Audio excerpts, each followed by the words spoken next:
Hey everybody, my name is John. This is the Vinyl Village Garage, known as the Firebird Restoration Station, because you haven't figured out, I've got Firebirds floating everywhere, and Pontiac stuff just the same, just to play with. But this go around, we're going to look into this little 455 over here, determine its fate, come up with a plan of putting it back together, because I now have an engine solution for the Great Pumpkin project, and it has something to do with that 455 right there. So let's go check this thing out.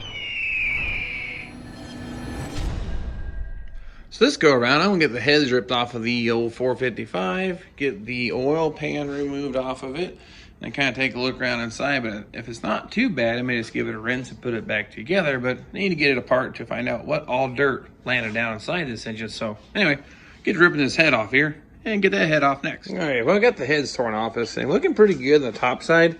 I guess this wasn't rebuilt all that long ago. Didn't get a whole lot of run time on it, so the pistons even look good.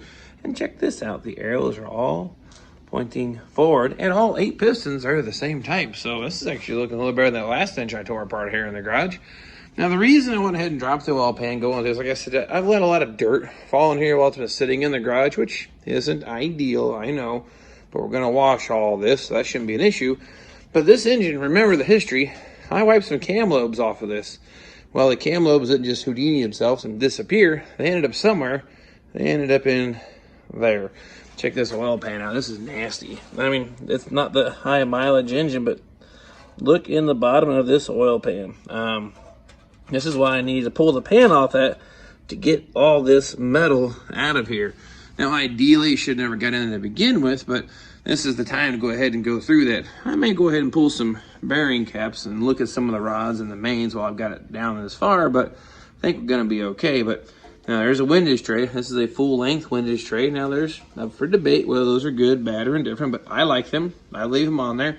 That's just my opinion. So that one's probably going to stay back on the car, but we're going to get this thing all cleaned up now. We'll get the heads polished up, get all the junk washed out of them, and then we'll go ahead and get all the new gaskets and start reassembly. Well, back out here in the garage, I got this thing all cleaned up, took some of the parts to work, pressure wash, sandblast cabinet, clean the slurry of liquid camshaft out of that oil pan. Heads are all clean and ready to go, all the debris cleaned out of those. And I even washed out the engine block, rinsed it really nice, and got everything all cleaned up and prepped. So at this point, I just need to reinstall the windage tray. I took this thing off. There's some sludge here in the bottom of that windage tray too, so I wanted to get all the goo out of there, because last thing I wanted is that kind of hanging out in the oil pan. Now, this engine I probably won't drive the heck out of a whole lot. I just want to get it back together because I need this engine, because it's going to go into, not the Great Pumpkin, but it's actually going to go right there back into the car I came out of. And underneath that hood of that car is a fantastic, wonderful Pontiac 350. It was just rebuilt, which would be a perfect engine for here. So that's where our problem solve is going to be. We're going to take the engine out of that, put it in the Great Pumpkin, so we're back on the road again, moving forward. And I got a bunch of parts showing up, piles and piles and bits. And I got all the parts I got to pick up from the sandblaster tomorrow, the subframe, all the front sheet metal. So I need to make some room. So we're going to get this thing assembled so we can get it ready to go in the orange like goat, so that we can get the engine out of it to get it prepped to go in here in the Great Pumpkin. But besides all that, I'm going to start getting this thing assembled. I'm not sure how much I'll get you in there, but maybe share the important details, but I need to get this thing all back together. And of course, liberal lots and lots of lube on the cam is going to help prevent what we had before, but definitely coat this thing down thoroughly with lube, and of course then place it in here to the block. Then we'll get the timing chain all set up into place. So next thing, get that all smeared around, get my hands all yucky, and then we'll get that thing put in the block. The other thing you can do is kind of stab it in there partially and keep coating all the lobes until you get everything really well covered. And of course, be very cautious or careful in sliding that thing through there. You don't want to nick or damage the bearing, so keep it nice and straight. Some people use a little cam hold them up or tool, but I seem to have enough opening in the old Pontiac blocks. You can kind of feed it through by hand and work it through.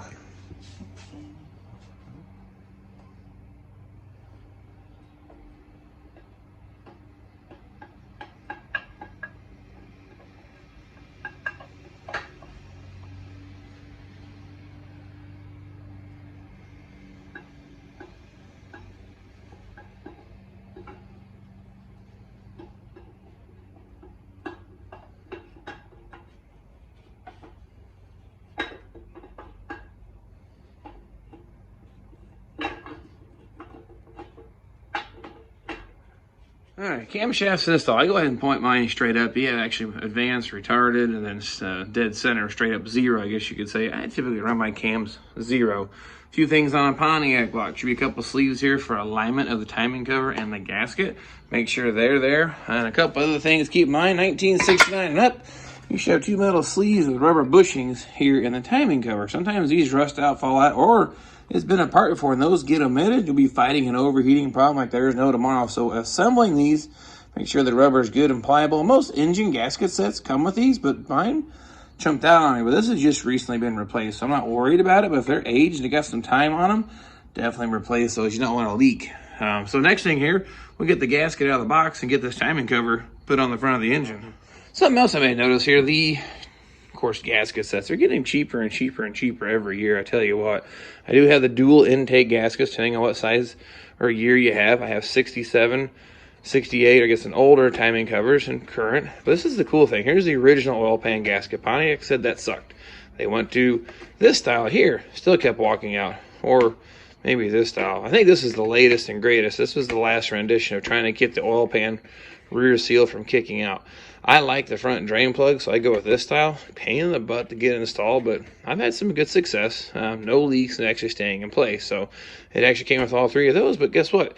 Didn't come with a rear main seal in this kit, but no worries. I have a good one-piece one on that engine, so I'm not worried about it, but just kind of silly. These kits keep getting cheaper and cheaper. So we'll dig the timing cover gasket out here, and we'll get our timing cover put on. Timing cover is installed. Just FYI, I like putting the bolts here. The studs go here. Now, I use these to line up where the water pump goes, because once the water pump's installed, of course, you need the longer bolts. But just to keep everything lined up, I'll start those. But studs done that. So I guess the next thing here, we'll go ahead and get the oil pan put on. Actually, one more quick tip before I actually go ahead and put the oil pan back on here. The pickup tube needs to be, I would strongly suggest, just a little weld to make sure this thing doesn't fall out, because it actually falls out. It affects the oil level of the pickup. And actually, you lose an inch or 2 of oil level, so your capacity is greatly reduced. Not to mention, this does help block big debris from going in the oil pan or oil pump. Because trust me, I did that one time, locked one of these things up. Man, I made a mess of a 400 that I had. And that's where this 455 came into play. But that's a story for a different day. So, actually, I'm going to throw the heads on next year. I got to clean the oil pan out, but I'm going to get those put on because it's starting to get kind of dark out here this evening. I'm going to have to put pause on the video and come back and finish it up. But let's get those heads taken care of. All right, got both deck surfaces cleaned, degreased, and clean up any kind of oily film. So the head gasket's ready to place on there. And there's something else, you guys know what that means. Because if you don't, well, stay tuned, I suppose. But here's what the heads I put on here. These are 6X4s. So the 6X, of course, is cast on the exhaust ports there. You'll see, well, you can barely make it out now, but I assure you it says 6X. Then we got the number 4 stamped right here. That means these are originally on a 350. So put them on a 455. Well, these are the factory machine combustion chambers, but that makes a whole lot more squeeze, about 9.5 or so to 1 with the pistons that I currently have. And this thing is actually 0 decked. So the piston is right there, top dead center, top of the bore. And I do have the valve release put in the equation. I think I figured this up a long time ago, about 9.5 to 1. So pretty good compression for a street engine, but definitely have to watch our timing and temperatures. But anyway, enough of all that. Let's pick those heavy little things up here and put them in place. So we'll start with this one right here. Okay, that one's done. Now let's take care of this one. And bam, just as easy as that. Both heads drawn and torqued. Of course, I didn't show you that, but I assure you they're torqued 95 foot-pounds on the head bolts. Now we're going to go ahead and drop all the lifters in. Definitely put a whole bunch more, I guess, the pre-lube or the cam assembly lube on all the lifters, lifter faces and everything. So we're going to pack that thing full. Then we'll go ahead and start adjusting the valves. Okay, all lifters are set in place. So I got assembly lube all over the things, top and bottom. Go throw the push rods in next. So something you want to do, if you're going to reuse the old ones, couple quick checks here. You get it just right. I can probably even do it with the camera here. You can see daylight through this bad boy. A couple things you want to check. Make sure this thing's not packed full of sludge. That's what's going to lubricate your rocker arm. Last thing you want to do is smoke rocker arm because you got a push rod plug full of junk. The other thing is check the ends. Is there any kind of pitting or damage to the face that actually rides in the lifter or the rocker arm? Should be nice, smooth, polished finish. Any kind of pitting or scarring would need to replace it. And last but not least, put these on a firm level surface and give them a roll. It shouldn't wobble. It should stay nice and flat. Like a piece of glass is really excellent for that. I've already checked these. There's a couple of notes for you in case you're reusing push rods. A couple of checks there before you install them. These are all checked pretty good. So we'll get these put into place. Then we'll adjust those valves. There's one more thing I wanted to show you. When it comes to roller rocker arms, of course I've upgraded, usually the 1.5, so still the standard ratio. But if you look inside here, there's a flat spot that poly lock rides on. And if you actually put it in upside down, that round side will be up. And you can see there's a difference. It doesn't seat very good. So make sure when orientating these, you get that flat face there sitting against the poly lock. So that side needs to go up, that side down, so then that has a nice flat surface to ride against. And the other thing I've actually done, if you have noticed here, these are upgraded rocker studs. Now, these are big block Chevy going from the 3/8 to fine threaded. These are like 7/16. So poly locks are more available, a lot stronger, I guess rocker stud, and it screws right in. No modifications at all for a screwed in type stud. Because, well, you know, some of these Pontiacs, they didn't do the best idea here. They put some pressed-in studs. As long as they're screw-in studs, you can upgrade to the big block Chevy, get this kind of poly lock so you can have an adjustable Valvetrain. And these are, I think, ARP. I can't remember the part number. If I can figure it out, I'll put it in the video here. But next thing here, we'll go ahead and put the last push rod in, then we'll keep going. Valvetrain from the factory Pontiac, this stuff is not adjustable, which is fine for a factory style camshaft. Well, you change things around, well, you change the geometry. Thing to keep in mind on a camshaft lobe, you can think of it like a circle, but the lobe is so tall. Well, to get a taller lobe, it's not going to fit through, you say, the hole in a sense, basically. This isn't the cam hole, I know that. But let's just say you had a higher lift cam. Well, it's not going to fit. So what they do is they actually make the base circles smaller, so then the lifter sits further down in the bore. At that point, you need adjustable rocker arms. You're going to need basically a modified or a custom length push rod. So, you know, valve geometry is a whole nother story for another day. But let's say you got the geometry right. But how do you adjust these bad boys? Well, that's what we're going to get into today. Thing to keep in mind, the engine works on a principle of suck, squeeze, bang, blow. That's what they taught us in school. Stuck in my head for almost 30 years, and I haven't forgotten it yet. So what we need to do is watch the cylinder. Under the compression stroke, I will guarantee you both of these valves are shut. So how do we find the compression stroke? Pretty simple. Look at this here, our head. This is the exhaust port. So we're going to call this the exhaust valve. And of course, then adjacent to that cylinder, this is going to be our intake port. So what we're going to do, we're going to turn the engine over, big old breaker bar basically, and we're going to watch the Valvetrain operate. Now the suck, squeeze, bang, blow process, what's going to happen first? Well, the exhaust valve is going to open like this. And then as it shuts, you'll have a little bit of valve overlap. The intake valve opens. So if you got the engine turning in the right direction, you watch those valves move, you're going the right way. So watch the exhaust valve open and shut.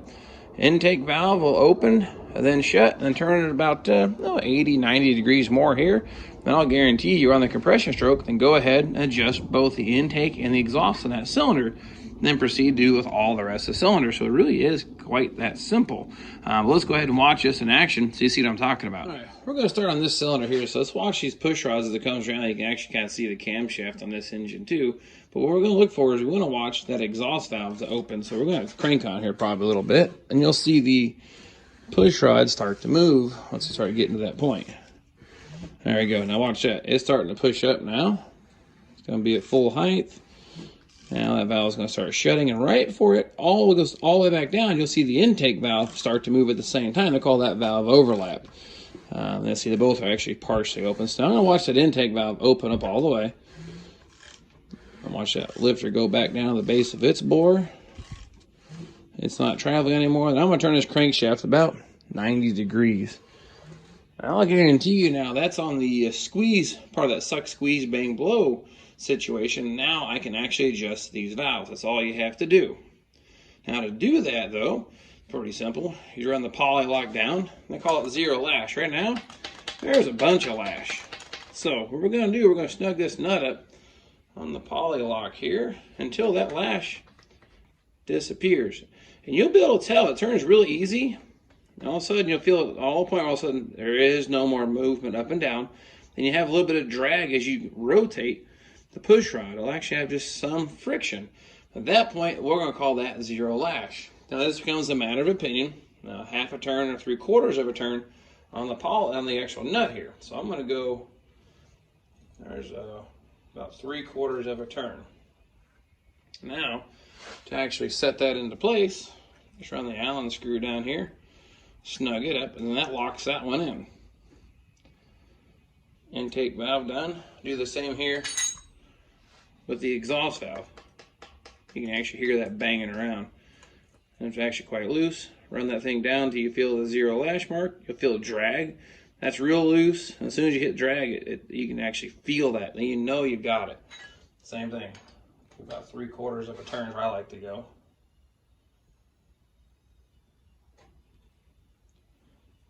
I'm going to run that one down. There we go. Now these ones are adjusted. Now I keep doing the same. Watch the unit. But the only thing you got to keep in mind though, look at this. Intake port, intake port. So it's not exhaust, intake, exhaust, intake. So you got to remember it kind of flip-flops. So look at the head, intake port, intake valve. Okay, so I know this time I turn the engine over. This one's going to move first, and then that one.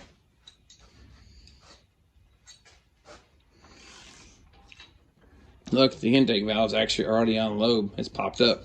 It's going to make this easier. All right, that valve is shut now. We'll go about 90 degrees more. There we go. Do the same thing. Run this down until I feel a drag on it. Check. Do 3/4 of a turn.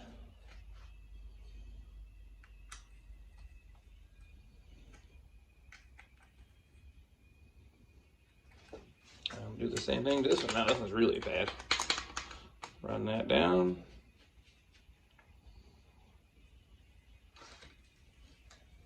Done.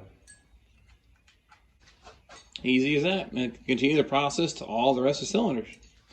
Now say even if the intake was on this engine valley panel, you couldn't see all the lifters and the camshafts and the cam lobes, you can still do the same process. Just watch the valves operate. Just identify intake versus exhaust so you can watch the events happening and unfolding in the right time.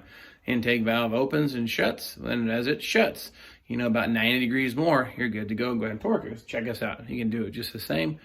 You can see there's plenty of clearance. You still feel a 0 lash. It still makes it work. Do your 3/4 turn, snug up the Allen screw with the top, and it is good to go. Well, that's going to bring it into the old assembly of the 455 because I need a water pump. You would think with all these Pontiacs trying to have a 1969 Pontiac water pump, but I don't. I actually have one on the car right now, so I need to go ahead and take it off because it's actually new. That way I can reuse it because, well, I'm just kind of cheap. Those things aren't cheap. If you know what I'm talking about, 1969 Pontiac is a 1-year only water pump. So as much as the books and catalogs, those parts guys will tell you they're the same, they are not. They are shorter and misalign your belt. So I think I've gone as far as I can. The goal of this engine is get it assembled. We're going to swap it out with the goat, put in the Great Pumpkin. So the 455 is going to be alive back in the GTO again. And the Great Pumpkin is going to have a fantastic, nice little cam, good running, already rebuilt 350 to make this car go down the road and be reliable. So anyway, enough of this go around. I guess next time we'll work on maybe stealing the water pump, get it assembled, and maybe swap engines around. But I'm like about 15 things going on at the same time. As you can see, there's a car on the side behind me. That seems perfectly normal. Nonetheless, appreciate you following me on the journey. Any questions, any parts of this restoration you'd like to see, please hit me up in the comments. Let me know. And of course, if I did something wrong or out of the ordinary, let me know just the same. But appreciate you following me on the journeys, and we'll catch you guys next time.